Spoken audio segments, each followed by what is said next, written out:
Allô, allô, contente de vous retrouver aujourd'hui pour ce nouvel épisode où on va jaser self-care. Non, mais c'est-tu à la mode, hein? Le self-care, prendre soin de soi. On entend cette idée-là partout, on encourage les autres à prendre soin d'eux, on essaie de multiplier les occasions de prendre soin de nous, mais en même temps, on dirait que ça reste un peu flou. Puis honnêtement, peut-être un peu galvaudé aussi. Je sais pas pour vous, mais de mon côté, mes réseaux sociaux sont inondés depuis un bon bout de temps déjà des moments self-care de tout le monde. Le bain moussant, le petit verre de vin blanc devant un beau paysage, les chandelles à la lavande, les routines beauté. Est-ce que c'est vraiment ça, prendre soin de soi? Je vous donne mon opinion bien personnelle. Oui, mais non. C'est sûr que ça peut en faire partie. Ça doit en faire partie, en fait. Se faire plaisir, décrocher, relaxer, c'est super important. Mais pour moi, prendre soin de soi, c'est beaucoup plus large que ça. Puis souvent, c'est pas aussi sexy que ce qu'on pense. C'est pas aussi sexy qu'une story de spa sur Instagram, malheureusement. Prendre soin de soi, c'est souvent, pour moi, faire des affaires qui sont pas toujours le fun sur le coup, mais qui nous font vraiment du bien à long terme.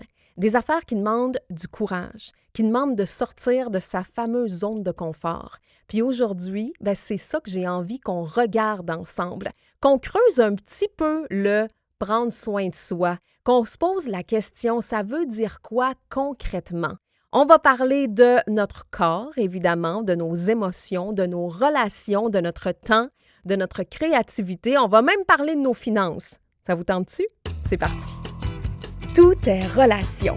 Les défis, les enjeux, les difficultés qu'on rencontre comme être humain, ça part toujours de situations relationnelles. En tout cas, presque toujours. Je m'appelle Caroline Dubois, je suis TRA, thérapeute en relation d'aide. Je suis aussi animatrice, narratrice et créatrice. Ici, on parle de communication. On parle d'émotions, des liens qui nous unissent et qui parfois nous compliquent la vie aussi. On aborde des sujets qui vont nous amener vers des relations plus saines, plus satisfaisantes. Que tu sois en quête de réponses ou simplement curieux d'explorer tes relations, ce balado-là est pour toi. Installe-toi confortablement et plonge avec moi dans l'univers fascinant des relations humaines. Bienvenue dans Toutes tes relations. On va commencer par la base, notre corps et notre santé. Prendre soin de soi, c'est en partie hyper concret dans le fond. Notre corps, c'est notre maison, c'est notre véhicule. Si on le traite comme un vieux bazou, ça se peut qu'il nous laisse tomber à un moment donné. Puis là, je dis pas ça pour vous faire culpabiliser ou pour vous mettre de la pression. C'est juste pour rappeler qu'on a tendance à oublier l'importance des petits gestes, des petites affaires au quotidien. C'est important de se poser certaines questions. Entre autres, est-ce que je bouge assez? Et là, on ne parle pas nécessairement d'aller au gym 5 fois par semaine si ce n'est pas ça qui vous parle.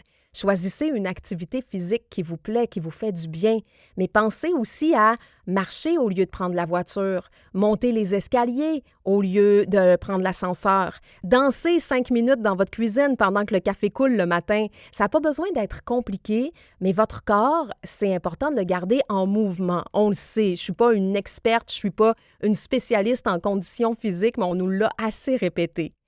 Est-ce que vous mangez des choses qui vous font du bien? Qui vous donnent de l'énergie. Oui, les légumes, oui, les protéines, mais les plats qui vous font plaisir aussi, que vous dégustez avec bonheur. Votre bonne soupe maison là, qui mijote pendant des heures. Est-ce que vous en profitez? Est-ce que vous la faites assez souvent? Puis le sommeil, on en parle-tu du sommeil? On est tellement bon pour gruger sur nos nuits. Et là, vous vous reconnaissez peut-être là-dedans. Ah, juste un dernier épisode sur Netflix. Puis finalement, il est rendu 00h30, 1h, on doit se lever à 6h le lendemain. On se lève à l'heure, mais on se lève un peu tout croche, de mauvaise humeur, on manque de sommeil, on est fatigué. Puis là, on se dit, OK, ce soir, je me couche tôt.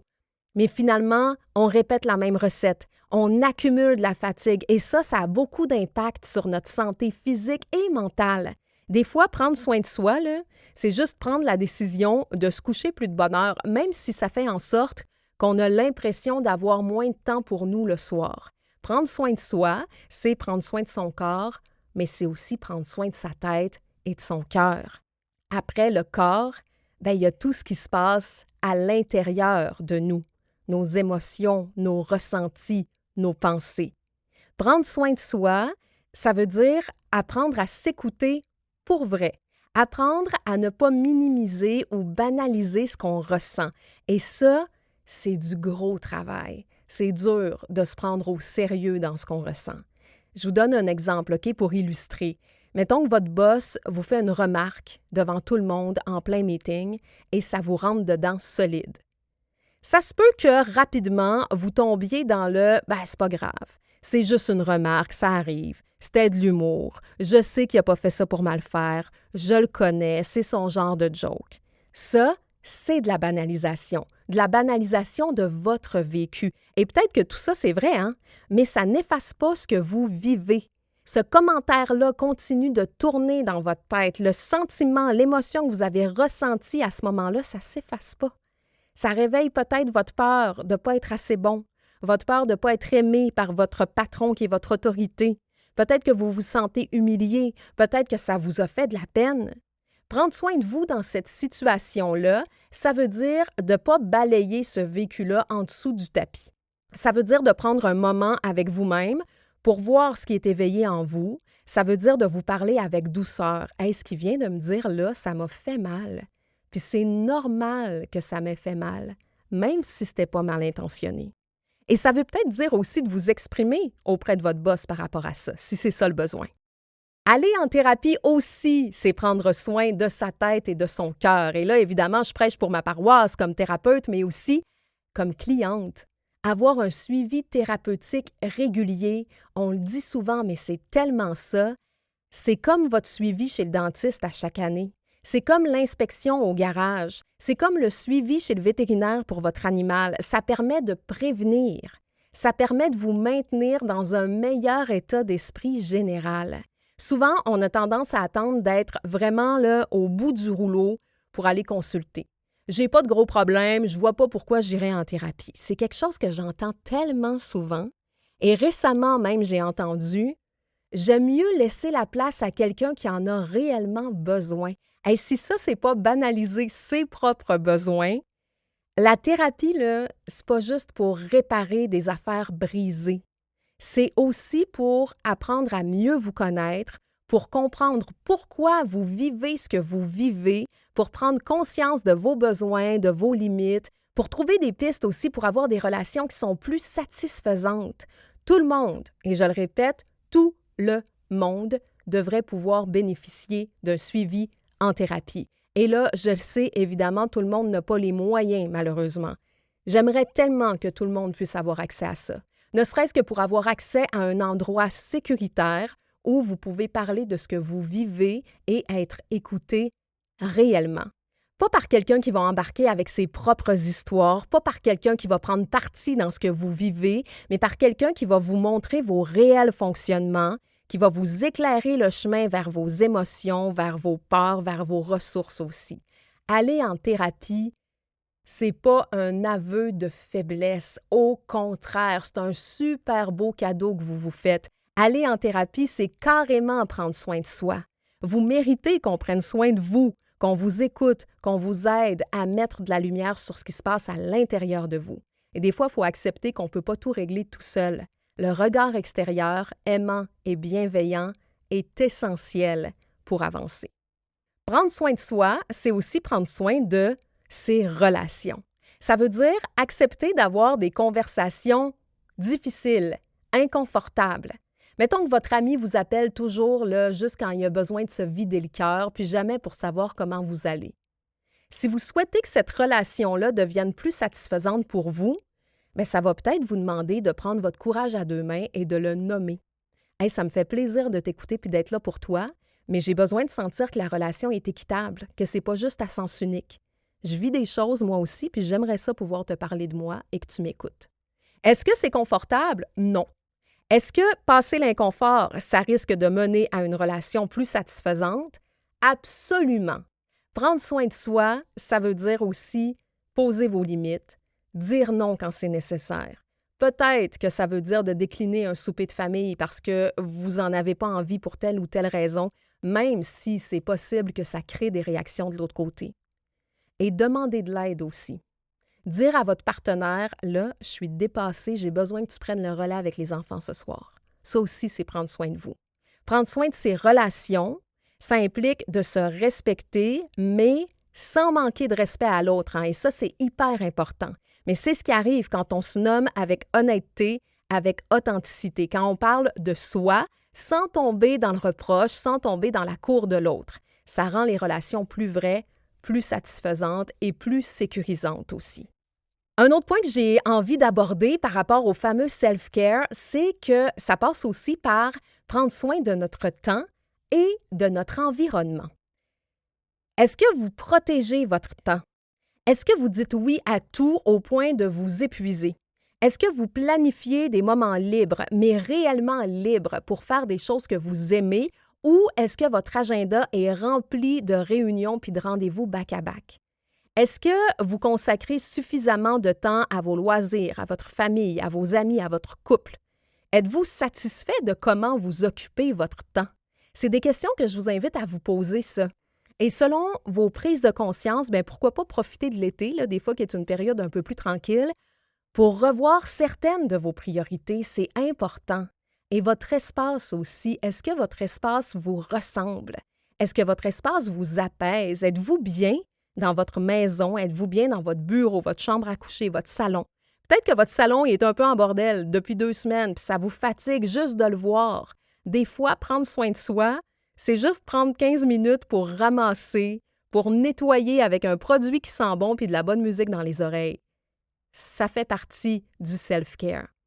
Je veux faire un tout petit bout sur les finances aussi, même si je sais que c'est un sujet qui peut déclencher plusieurs personnes, mais prendre soin de ses finances, c'est aussi prendre soin de soi, qu'on le veuille ou non, surtout si c'est un domaine dans lequel vous êtes insécure. Mettre un peu d'argent de côté chaque semaine pour avoir un petit coussin, histoire de s'enlever de la pression sur les épaules. Faire affaire avec un conseiller financier qui va vous aider à y voir plus clair. Automatiser vos paiements. Tout ça, c'est prendre soin de vous. L'idée, c'est de vous donner un sentiment de sécurité. Le sentiment que vous êtes en contrôle de ce qui se passe avec vos finances.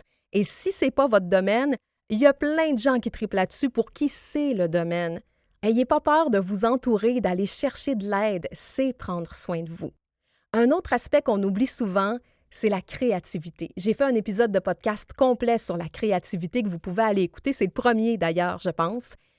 Est-ce que vous prenez le temps de créer juste pour le fun? Et là, que je ne vous entende pas dire « Ouais, mais moi, je ne suis pas une artiste ». Tout le monde a une pulsion, une énergie créatrice. On ne parle pas de créer de grandes œuvres d'art, là.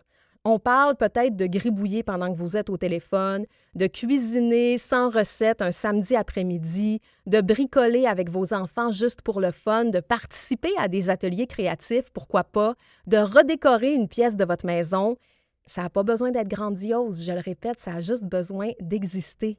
C'est super important de cultiver votre créativité, comme c'est super important aussi de cultiver votre joie. Et la bonne nouvelle, c'est que la créativité amène la joie. Est-ce que vous vous permettez de faire des affaires qui servent à rien à part vous mettre en joie? Jouer, chanter, aller voir un show, vous lancer le frisbee dans la cour en arrière, souper dans le salon, jouer avec votre animal de compagnie, ça aussi, c'est prendre soin de vous. Et finalement, je vous pose la question suivante. C'est une grosse question, là. Vous n'êtes pas obligé d'y répondre immédiatement. Prenez le temps d'y réfléchir. Est-ce que votre vie ressemble à ce qui est important pour vous? Pas pour le voisin, pas pour vos parents, pas pour votre partenaire, pour vous. Peut-être que vous vous dites que la famille, c'est votre priorité numéro 1. Vous le sentez, c'est réel. Mais vous finissez toujours par dire oui à plein de projets qui vous éloignent de votre famille. Bien, votre style de vie n'est peut-être pas aligné avec vos valeurs. Dressez une liste de vos valeurs. Posez-vous la question, qu'est-ce qui est réellement important pour moi? Et demandez-vous comment vous pouvez faire plus de place pour ça dans votre vie s'il n'y en a pas assez de place pour ça dans votre vie.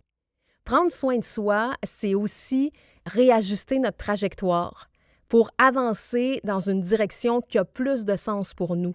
Faire des choix qui sont alignés avec nos vraies valeurs, même si ça demande parfois de perdre autre chose. Je sais que ça peut faire beaucoup, mais le but avec cet épisode-là, je vous le répète, c'est pas de vous faire culpabiliser de ne pas prendre assez soin de vous. Le but, c'est de vous donner des pistes pour pouvoir mieux le faire, pour pouvoir mieux vous occuper de votre personne, tête, cœur, corps. Je vous invite à choisir peut-être une affaire là-dedans, un élément avec lequel vous restez, là, quelque chose qui a capté votre attention dans les dernières minutes, que ce soit la créativité, les finances, les relations, peu importe, un élément à observer dans votre quotidien pour pouvoir prendre soin de vous un petit peu plus. L'idée, c'est de mettre de la conscience sur la manière dont on choisit de vivre notre vie, mettre de la conscience sur les aspects qu'on peut avoir tendance à négliger dans notre propre self-care. Sur ce, prenez soin de vous pour vrai. À bientôt! Merci d'avoir été à l'écoute de cet épisode de Tout est relations. Pour encore plus de contenu et pour poursuivre la discussion sur les relations, les émotions, la communication, je vous invite à vous abonner à ce balado, à me joindre sur mes réseaux sociaux et à vous abonner à mon infolettre aussi via le carolinedubois.com. À bientôt!